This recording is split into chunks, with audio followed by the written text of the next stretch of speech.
每周激格羅，激格羅，每周激格羅。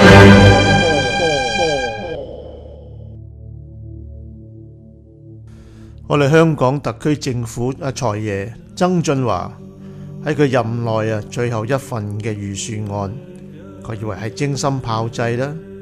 點知惹嚟強大嘅反對嘅聲音，不但止啲政黨紛紛反對，香港市民一致嘅壞評，搞到佢狼狽咁樣急轉態。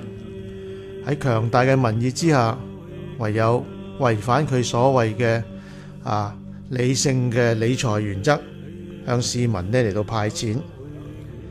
我哋激進們認為政府喺民粹主義之下低頭，開咗一個極壞嘅先例。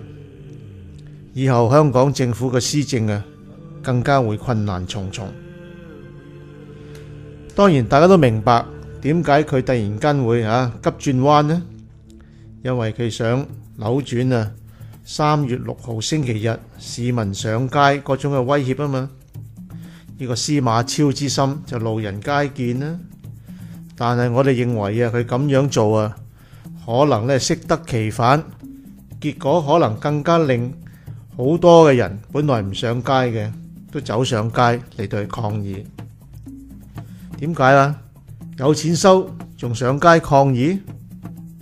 其實諗深一層，道理好簡單嘅啫，即係正如好似我咁樣一個又矮小又瘦弱嘅人，成日都俾個大隻佬蝦到我都唔敢出聲。但係有一日我忍無可忍，急急咁樣踢佢一腳，竟然個大隻佬即刻跪低，呼呼叫痛，並且跪地求饒。我見到咁樣嘅情景即刻膽壯起上嚟啦，走上前嚼多佢幾拳啦。原來呢個強大嘅政府最後只係個紙老虎嚟嘅，只要我哋大聲啲惡啲，佢就會低頭。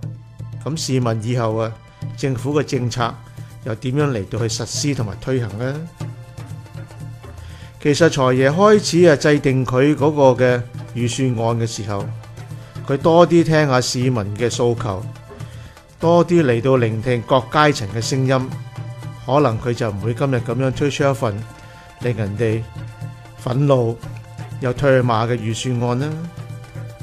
所以身為高官係唔可以閉門造車嘅。早知今日，佢又何必當初啊？